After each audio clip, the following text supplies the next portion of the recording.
Thanks, everyone. We will follow the same kind of a format that we have in our previous webinars and appreciate very much your participation in those breakout discussions. We find that for faculty who are getting their feet wet and their feet under them regarding transformative learning, that the opportunity to engage in some critical self-reflective discussions always reveals very great benefits regarding just their own progress as transformative educators as well as transformative learners. I don't know if I had mentioned previously that in working with our own faculty here who were primarily very new to transformative learning when we implemented our process at our university to roll out a transformative learning instructional focused approach across the entire campus with all faculty, that during those training periods, we did surveys along the way after faculty had started to implement transformative learning assignments in their own classes. And one of the interesting results that we found from these surveys, and I don't know if any of this is something that you have noticed even to this point, but very interestingly, faculty told us that learning about the transformative learning approach, doing the critical self-reflection on their own part, had an interesting effect in making the faculty more intentional about the student learning outcomes in their own courses.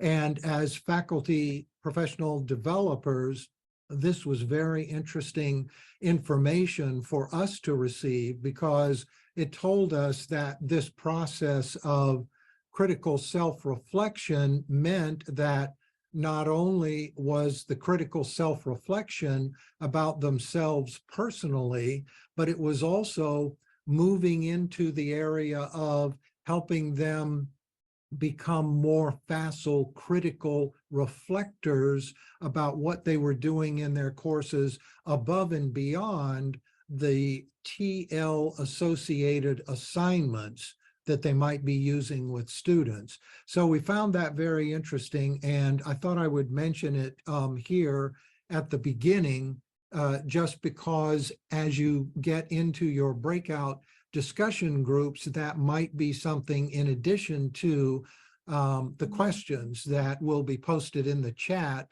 for the breakout discussions that your group might be interested in talking about. The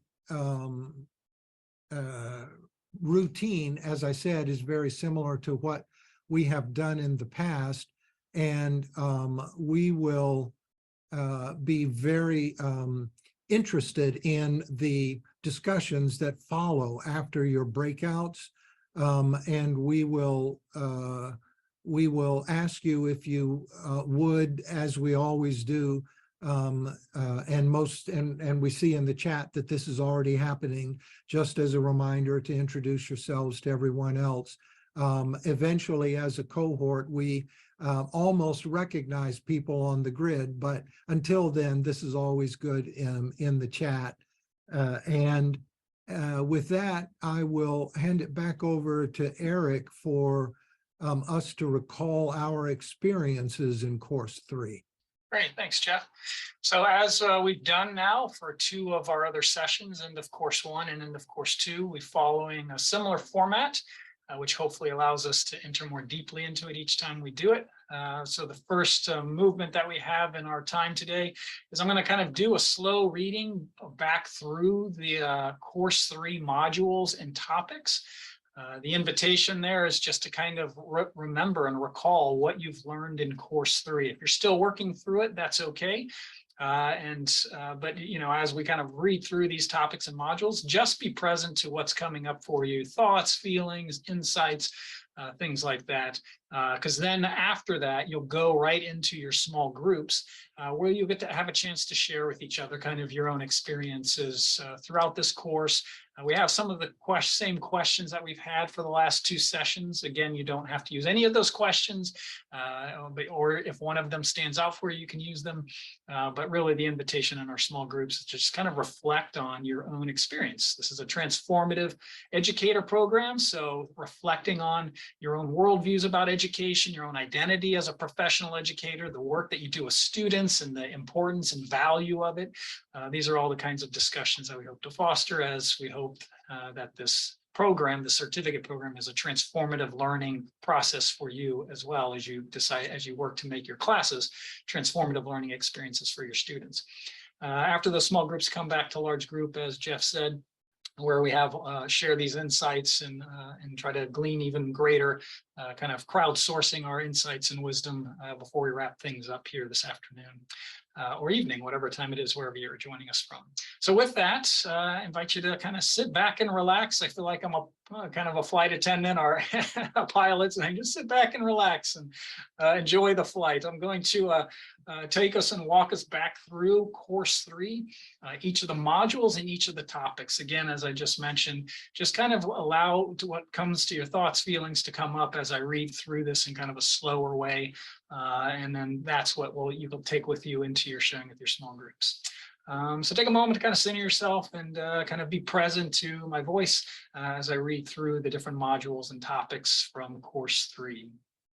And course 3 focuses on assessment of the impact of transformative learning, and started off in module 1, looking at just generally assessment discussions around grading versus impact and what we're assessing. And in that module, some of the topics we looked at were looking at the big picture and how transformative learning fits with assessment. We also looked at motivational assessment, or those different kinds of approaches. Some other things related to assessment and transformative learning is using assessments to wake students up to their own learning, and that whole idea of how assessment can serve that purpose. And we kind of rounded out that first module in course 3 with looking at rubrics, levels, understanding what we're looking for, searching for in terms of assessing transformative learning. And from there, we shifted into module 2, where the focus was generally on student learning outcomes in that module. And in that module 2, we looked at kind of looking at the current needs for transformative learning driven outcomes. How do you write measurable outcomes that relate to transformative learning? How to develop and adapt transformative learning outcomes. How transformative learning outcomes can act at a course level, because we can have outcomes for activities, we can have outcomes for courses. And in the last topic there, it goes even outside of our classes to look at transformative learning outcomes at a degree program level or even an institutional level, and how we can kind of connect to those to each other. So that was kind of module 2 was focused on kind of outcomes, which are the basis for our assessments. Then we shifted into module 3, and we're focusing really more fully on creating and associating critical reflection prompts, which is one way to assess students as a part of all the different kind of assessments that we have, but it's also a very important one to assess transformative learning changes in our students. And so module 3 focuses on those critical reflection prompts. And so we started off in there just looking at some of the purposes and types of critical reflection. Then we moved into topic 2, where you can associate critical reflection with already existing course activities that you might have in your classes. And then from there, kind of creating, refining critical reflection prompts. You know, maybe you try a prompt out, you didn't get the kind of reflections from your students that you would hope for. So how do you refine and adapt them? And then finally, we rounded out module 3 by implementing critical reflection and evaluating the prompts themselves. And then that last module of course 3 focused on kind of assessing critical reflection. So module 3 was how do you write these critical reflection prompts? And then now that you've gotten maybe some narratives back from students, how do you assess these? So topic 1 focused on applying rubrics to different kinds of assignments that you might have around critical reflection. Next, we shifted to assessing perspective shifts, because transformative learning, looks at these meaning-making structures, shifting students' worldviews and perspectives. How do you know that's happening with students? So that was in that module 4. And then topic 3 in that last module was examples of transformative learning assessments. And then finally, rounding out module 4 with helpful tips and ongoing improvements for assessing critical reflection. So those are the 4 modules that we kind of went through with course 3. And I'll turn it back over to Jeff to kind of set us up for our small groups as I get you ready in your breakout rooms. Yes, thanks, Eric. So you all know the drill pretty much about how we work our breakout rooms and assigning you into the rooms. Just a quick reminder, introduce yourselves to each other. You may already know each other, and then try to use I statements. We're very interested in this development as a personal development compared to trying to think through about how others might approach or what others might do. And then we always want these to be safe places for conversation. There's no recording that happens in the breakout rooms. The questions will be posted again in chats, and you will be able to see those in your breakout room discussions. And one item that I did want to comment on, because it may be a topic ripe for discussion around what occurred during course 3, and that is the concept or the idea about assessing a perspective shift. And the reason that I mention this is because for you personally as educators, the perspective shift can happen in a couple of ways. There's always the immediate shift. In other words, something happens and you're instantly changed from that point forward in your life. Those are, I think, relatively rare. What's more frequent is that you're introduced to a concept, you think about it, you work with it, you live with it, and ultimately your perspective is expanded after that first disorienting dilemma. And so the idea of trying to see it in someone else, such as a student, is not the same thing as seeing whether a student got 70% or 80% on a quiz. It's definitely something that requires a more nuanced interpretation of the thoughts that the student is sharing. And so the ideas that we shared in course 3 about assessing what is going on with your students as they work toward the transformations you want to move them to is pretty, it may be very new. And so it could be a very ripe topic of conversation in your breakout groups, in addition to what I mentioned earlier about becoming more intentional with outcomes. This topic or this idea about trying to recognize perspective shifts in others might be something of interest for your conversations. So we will again put you into breakout groups. We will once again give you heads up about when, for example, there are 5 minutes left before we come back together. And finally, as a reminder, we always do like to take volunteers once we rejoin as the large group to share some of the things that came up in your various groups. Okay, so I've got you divided up. You're into groups of 4. You'll have about 20 to 30 minutes. So plan on about 5 to 6 minutes for each person to share. I think the last update I got on Zoom, it didn't carry the chat with it. into your small rooms. So I put them into the chat, the questions to consider. Again, you don't have to use any of these. Whatever came up for you as we walk through course 3, that's what you can share. But if you need a prompt to kind of help you, think about transformative learning. How has that changed for you, or your general understanding of education? Thinking about how you engage differently with your students in your class, or how you're thinking about your classes, or maybe even your own identity as an educator could be another area. And then what are you gaining from this program and still hope to gain as we wrap up course 3 and move into course 4. So if that does not show up in your chat when you go take it with you, just kind of think about those things. I think we just had someone jump on. So let me just recreate these rooms real quick. All right, I think you're ready to go. It's going to automatically put you into the Zoom room as soon as I click the magic button.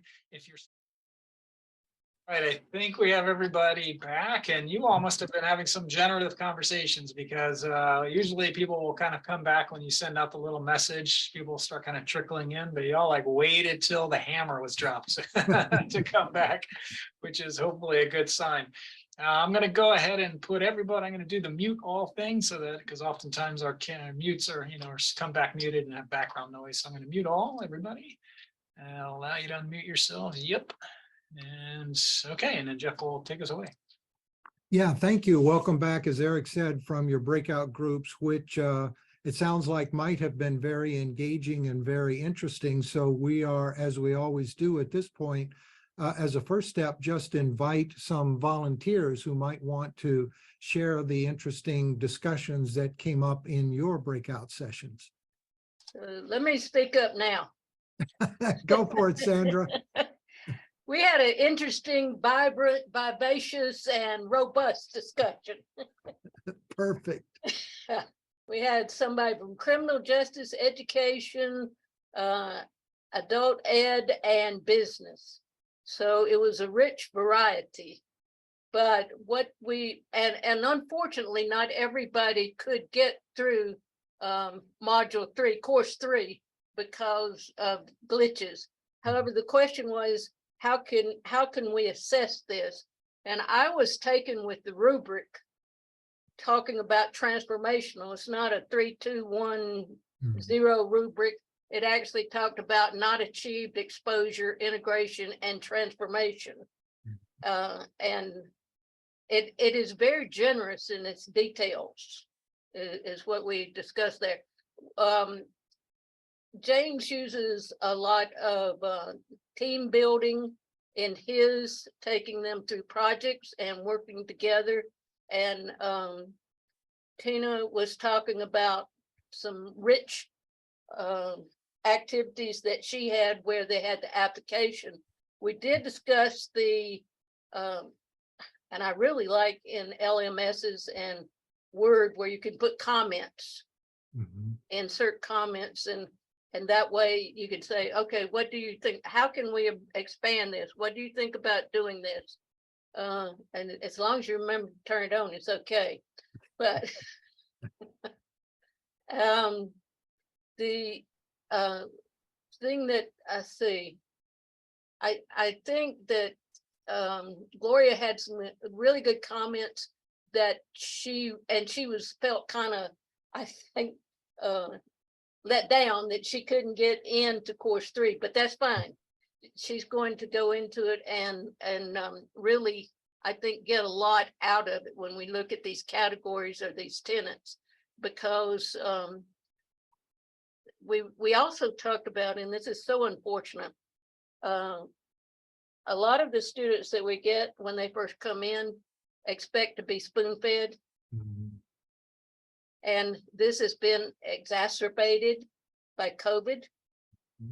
So we have to take them from where they are to where we want them to be. And my observation is that this is how these modules are set up.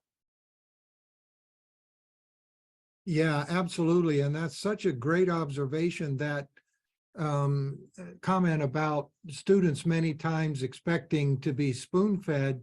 That, and I believe in our last webinar, we had the discussion about the fact that students in general sometimes don't take well at first blush to active learning, because of these kinds of expectations. But then what has happened with COVID has meant that just a more passive approach to everything, sometimes on the part of students, has been one of the bad trickle-down effects.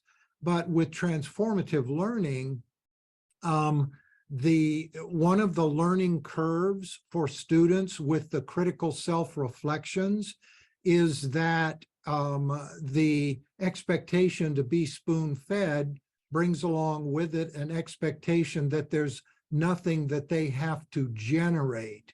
And we have often used the discussion or used the term generative in these webinars, meaning that for students' own meaning making about themselves, that has to be a generative process.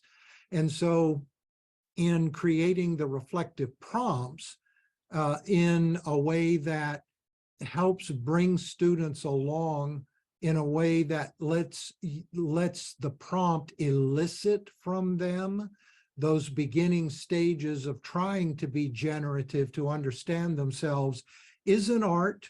I mean, it's an art and a science. We will admit that as a part of what transformative learning is and does, but it's a great observation about students maybe coming even further behind than they would have come otherwise right now, which means that, yeah, we've got to bring them along with this concept of reflecting or critically self-reflecting.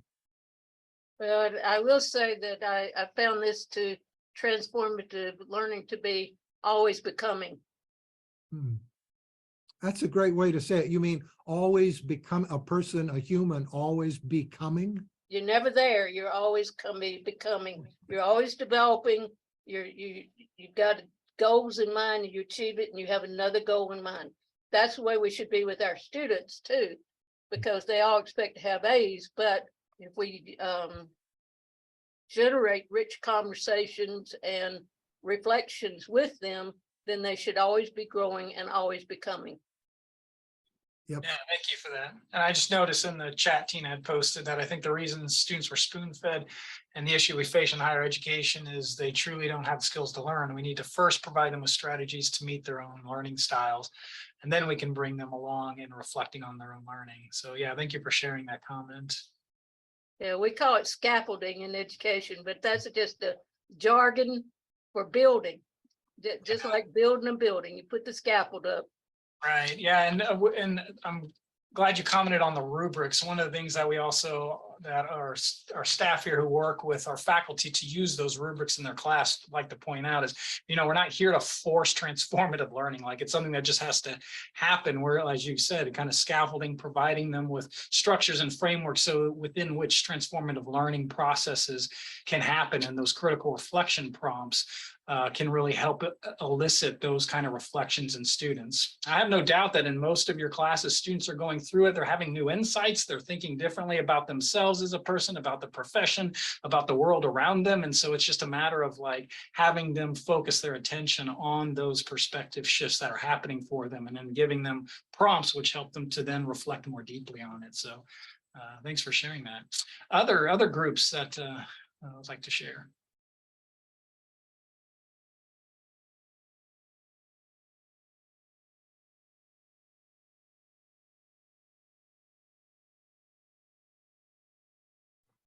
Well, I'll go ahead and offer some thoughts on our group. Some of what we discussed has already been touched on a little bit here, but just kind of working with things from course 3, that idea about trying to get this into the rubric, trying to find ways to get this into the actual coursework itself. And part of it is, it's difficult to find a way. I mean, we keep talking about that, the challenges of, are students ready for this? Have they been put in a bad spot? And I think we sometimes are too quick to maybe focus on COVID, which has had a huge impact. I'm not taking that away. I'm not sure things were a whole lot better in 2019 in terms of what K through 12 has been prepping some of these students for. So we've got to find that way to get to the point of, meaningful feedback from students, allowing them to actually tell us, how is this working for them? What did they take away from this, to kind of see where they are? we've got every time we've got a two front war here where we're trying to implement some of this stuff, but we have to find ways to kind of tear down those walls that some students have built up about, I'm here for knowledge acquisition. I'm here to check off some boxes. I'm here to do what hurdles do you want me to jump through? Tell me so I can do it and get my degree and move on. Because to really get to a point where there is transformative learning, I've got to get them to start imagining that what they're picking up here, these skills they're picking up, it's not to impress me, it's to make them, better students, is to make them part of this community of individuals that exists at the, academy level. So all of this stuff is very exciting. All the things we've picked up from these courses are, it's really things that I'm already trying to work some of it into my classes, but certainly for the fall, thinking about ways that I might start from scratch and work this stuff in, but it's going to be a little difficult trying to work against some of those, some of the baggage that the students arrive with. So it's going to be challenging. I mean, I look forward to it. I'm sure there's tips about how to manage that, but it's exciting, and it's also going to be an uphill battle trying to get some of the stuff in. Yeah, I heard recently somebody explaining there is no courage without fear. So we can be courageous educators trying to do this. But to speak to your point, it is definitely something that we've got to work with students on. The way that I draw what I think is an apt parallel here is that I mentioned earlier the idea of students being resistant to active learning. Well, many times that will pop up when students realize that they are going to do group work, and they resist the idea of group work, saying things like, why should we do this to teach ourselves? We're paying you to teach us. And I'm sure you've heard something similar to that. Well, one of the reasons that those kinds of pushbacks come up many times is because their history with group work in the past has been abysmal. And quite often we find in working across the years, and we've seen it, not just in recent years, but I think this has existed in higher ed for decades.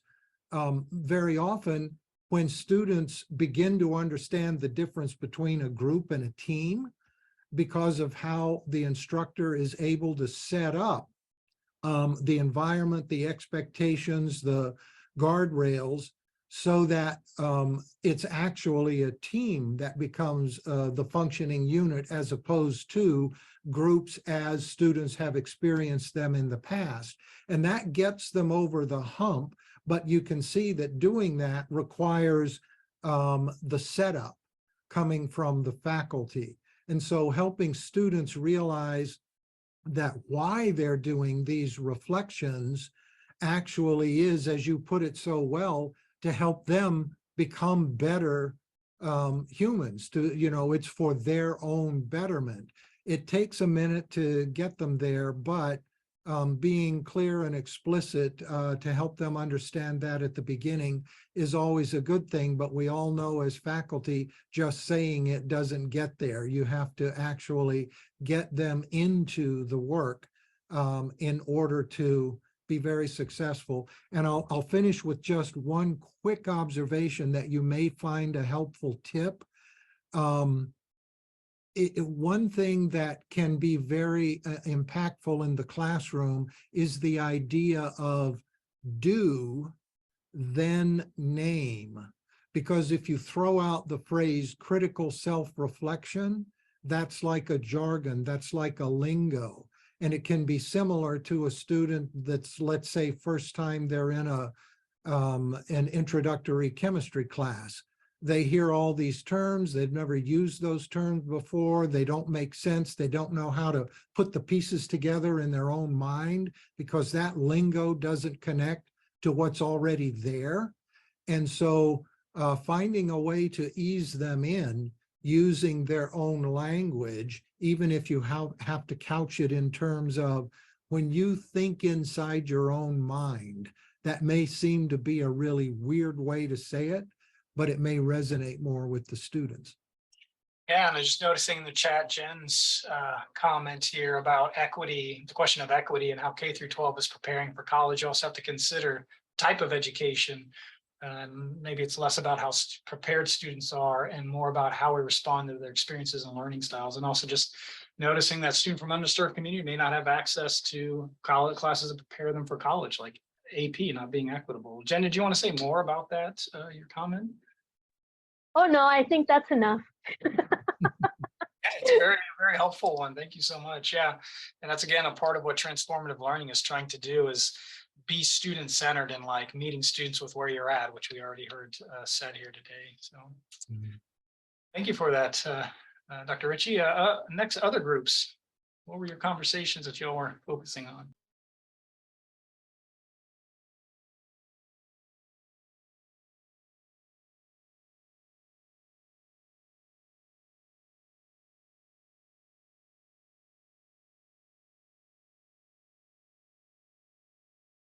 I'm curious if anybody might have talked about the idea of how your own approach to intentionality to outcomes, or something that you see as a side effect of considering this information regarding your own teaching.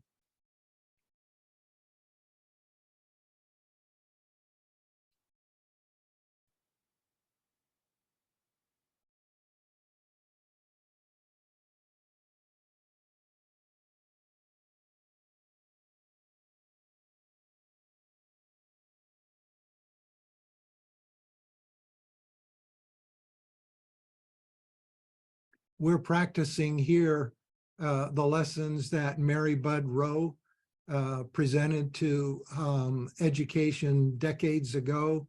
And because I've been involved in multiple cohorts, please someone let me know if we have mentioned Mary Budd Rowe before in any of our webinar conversations, because this can be apropos, especially regarding TL and the newness related to students. But as you noticed, we are comfortable with silence as we ask these questions, waiting for volunteers. And Mary Budd Rowe is the researcher famous for her wait time research, trying to find out how long faculty would wait with silence before they did something after a question, after they asked the class a question. Is this ringing a bell for anybody? Because I'd love to have somebody else explain it, although I'm happy to do so. What she discovered was, at least the time she did her research, was that faculty waited on an average between 2 and 3 seconds without hearing a response before they did something. What were the things they did? One thing they did was they said it again louder, asked the question again louder.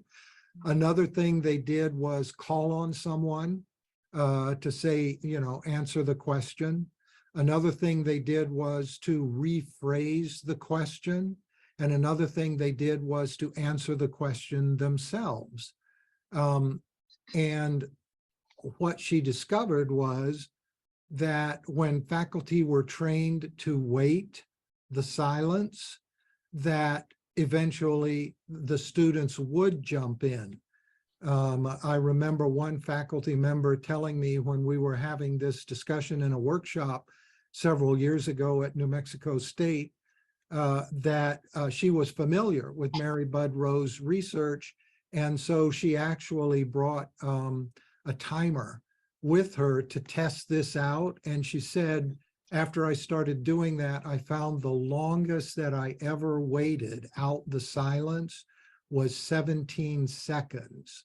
17 seconds can feel interminable if you're in the front of a class and you're waiting, but she did it. And she said, yes, sure enough, the students got to it. But she did say that only happened early on as she was testing this out. Very quickly, students got comfortable. I don't know how that would apply necessarily in an online class. It would be fascinating to do some kind of parallel study for that regarding online classes. Hey, Rochelle, I see you've unmuted. Yes, I didn't realize I was still muted until, but I was going to say, then I realized I was muted, that the question he asked about my own approach to outcomes. I teach English, as I have said before, and my passion is to try to get students to write better. And I am very passionate about utilizing the best of language that we have. I am a staunch promoter of standard English. I know how to use the other kind, but I try to get my students to be able to code switch. And I gave a quiz last Friday. I have taught them, they told me that they only knew about 3 tenses of verbs, and they didn't know about sentences. So I engaged them in that. And I gave a quiz, and absolutely nobody did well on recognizing sentences according to structure. Although they write, but when they write, they don't know that they have written a simple sentence, as I've said before, a complex or common. So I'm trying to get them to that. So I engaged them in a session this morning, and I assigned each student a sentence to tell me whether it's a simple, compound, complex, or compound, complex. Every student responded. They weren't all correct, but I gave them a little buffer, and they finally got it. Now I'm interested in knowing if they can transfer that to their actual writing and will not write run-on sentences or comma splices. To what extent will they go beyond the classroom setting to actually do some discovery, self-discovery, self-teaching, because they can't learn everything in the classroom. This is what I'm trying to get them to do. That's wonderful. Yeah, we have a colleague down here at the University of Oklahoma, Dr. Benjamin Hetty, who focuses his research on transformative experiences, which are transformative learning. You can think of kind of larger shifts in perspective, identity, those types of things, which can take time and a lot of intentional engagement. So what his research is focusing on is short, little, small transformative experiences, doing pretty similar to what you've just described, which is he asks his students every week to just be aware of what they're learning in class and finding connections outside of class. So they could be just in the area of, like, I think I want to say science. He does STEM education. So if he's teaching students maybe something like chemistry, he'll have students, okay, as you're walking down the street or you're at home cooking dinner and you see something that relates to a chemistry concept, I want you to write it up and tell me what you noticed in your life experience, how it relates to a class concept, and what's the value of that, making those connections between the two. And he's trying to foster this kind of transformative learning through these kind of micro transformative experiences. So for you to have your students kind of think about, okay, how do these sentence structures relate to how I talk outside of class or how I write things, that's kind of leaning in that direction. So thanks for sharing that. Groups.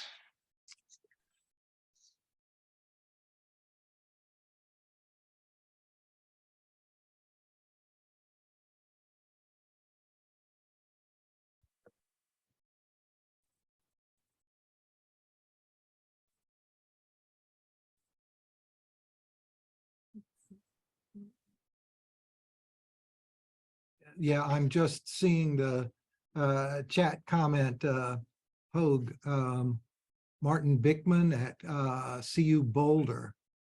And the students eventually caught on and just, Hogue, if you have just something to briefly add, that'd be really helpful.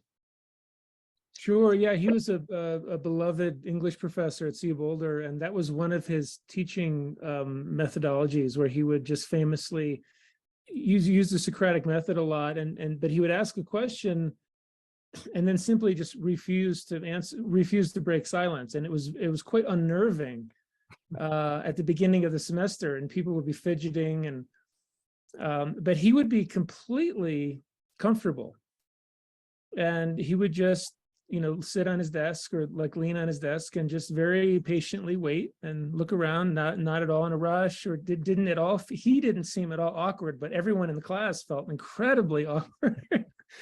And so, of course, then eventually people just start talking because they can't take the silence anymore. But eventually it just became an instance where he would ask a question and then people just started responding, because partly maybe because they didn't want to experience the silence, but I think also because they found it rewarding to respond, and then the conversations that ensued with their peers were so valuable. And then of course he would weigh in and chime in when other people started talking. But very interesting and fascinating approach.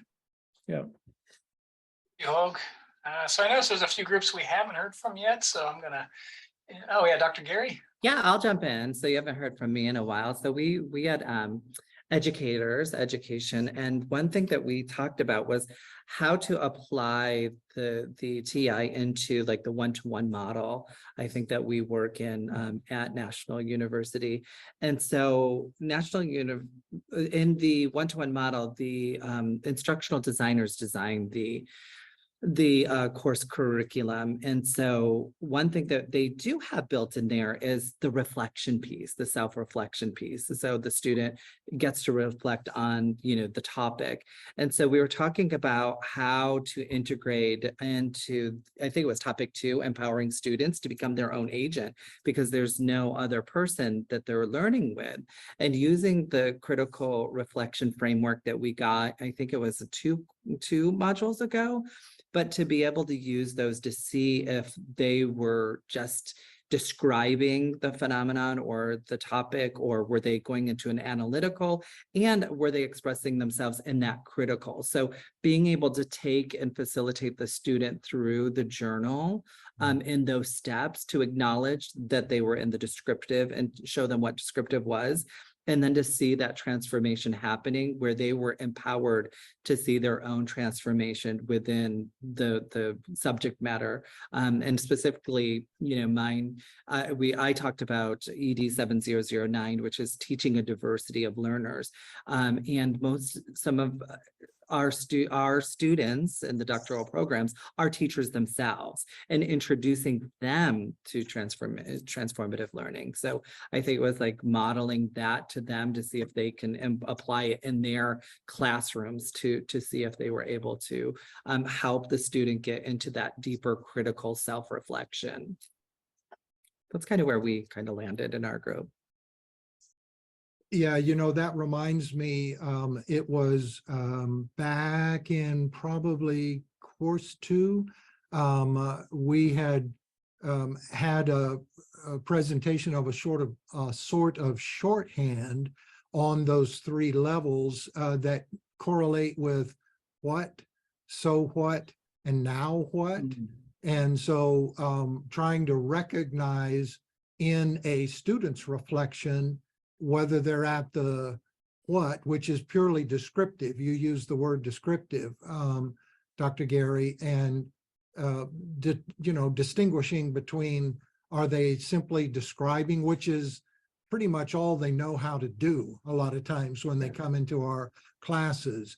But then for them to think, okay, so what does this mean?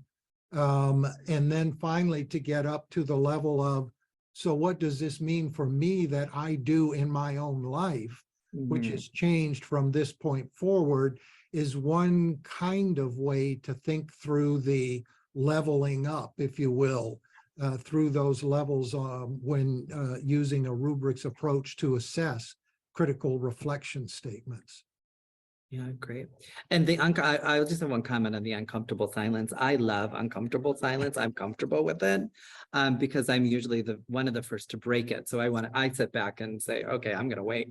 But now what we've done in the space of e-learning is we have emojis on a stick. And I'm hoping that, Zoom will get there as well. But a lot of times our students are processing. And if the teacher is uncomfortable with the silence, they're like, hello, is anyone there? Can you hear me? And they get a little bit like frustrated thinking that they're ignoring them. So we have like a little popsicle stick now that says in processing. So they can just hold it up like I'm processing. Let me think about this, because it is jarring. Like, anxiety levels go up. Like, oh my God, is the teacher going to pick on me? Are they going to, they correlate being called on as being picked on, right? Like, oh, that means I'm not paying attention. So we do have little sticks that say I'm ready now, or like processing, because they're really learning the content in which was being spoken. So it's not really a reflection on the teacher per se, that like nobody's paying attention, nobody heard what you said, but it's allowing them to process and then to get their words together to come back and have that discourse or interaction. So I love it. It's great. That's fascinating, Dr. Gary. Do you mean that the students actually have a physical emoji on a stick that they can hold up and the Zoom camera Yep. captures it? Yep, and that's in like the K-12 classroom. So, they have like I'm processing, right? And you give the moment for them to process. Now, if they hold the processing stick up the whole entire time, but then we have emojis like thumbs up or, thumbs down, where they can non-verbally kind of join the conversation. And then you can engage them in that way, versus like, okay, who's looking around the room, and having them join the conversation. Yeah, and that also connects to one of the other findings that Dr. Bud Rowe had come across in this part of her research. And she discovered that one of the things, and I've actually used an instrument when faculty watch themselves, a videotape of themselves teaching. And one of the things that they typically don't realize unless they're looking at the instrument, which guides them through how to assess themselves as teachers when they watch the videotape. In all the years that I worked with that particular instrument, there were two things that surprised the faculty the most, and it was almost universal. One of them was the wait time issue, but the other one was gendered response patterns. And they were always shocked. Well, most of the time they were shocked to discover that, for example, if they had a 70-30 split between genders in a class, 70% female, 30% male, and then they go through and watch themselves teaching and they start counting up. How many times did I call on men? How many times did I call on women? They were very frequently shocked by what they found, because they realized that there was a subconscious bias that had crept in somehow.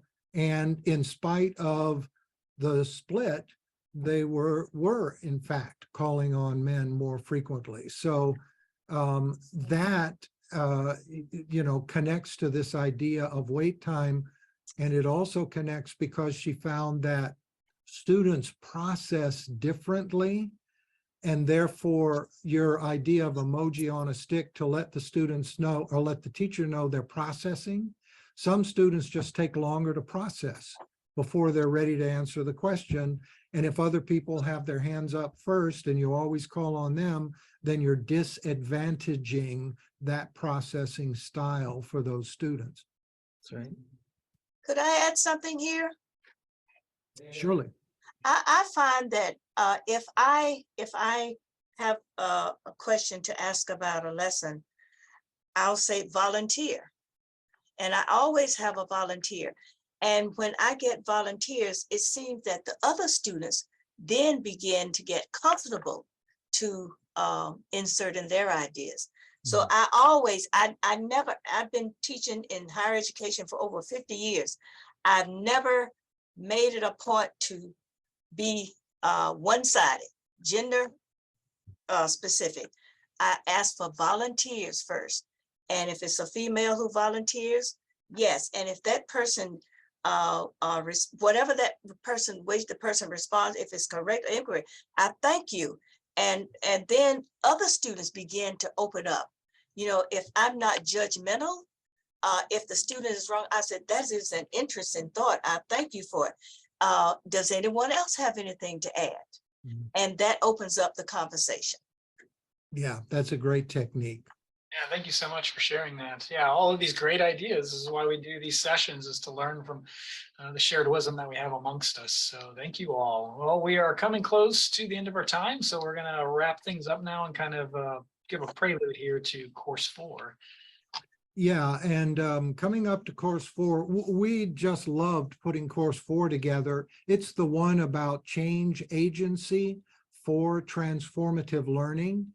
And as usual, there are 4 modules in the course.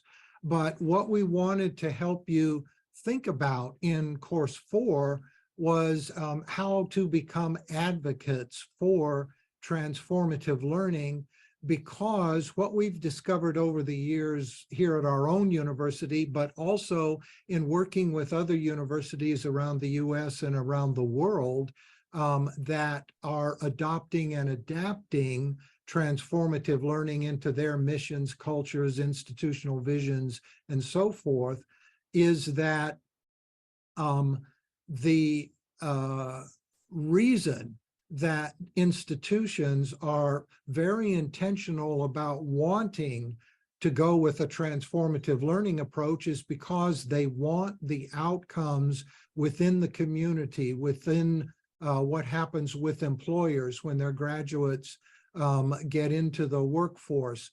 They're very intentional about desiring that, which is graduates who are motivated to contribute to the social good and possess the skills and the knowledge about how to do that. So because they're so intentional with that, and they realize that transformative learning is very definitely an approach that creates those kinds of graduates, then they realize, okay, we have to scale this. And the challenge in scaling is that if you start with a few classes, a few instructors, which is a wise way to do it, we call it baby stepping into transformative learning, then what ultimately you have to do as one of the early adopters is to begin to think about becoming a change agent at the various levels, change agent with your own department, for example, then within your own college, then within the institution writ large, but then very importantly, within your community, the community within which the institution lives, be that an online community or a place-bound community.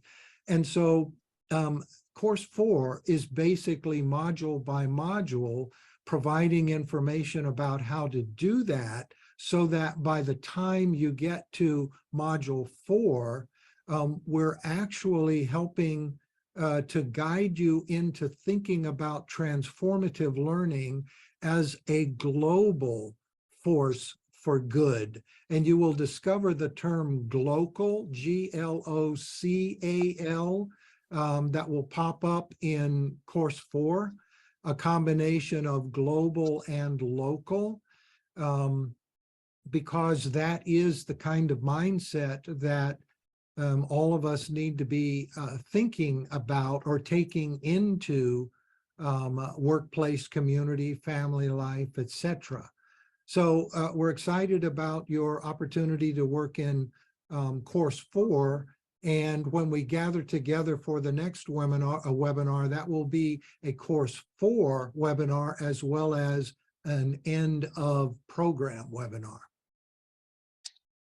Thank you all for coming. Yeah, as you continue to work through course 3, if you're still doing that, yeah, hopefully that goes well. And on behalf of CADEX, I'm sure there, apologies for all the technical difficulties they continue to work through, but hopefully things will be smoothing out here.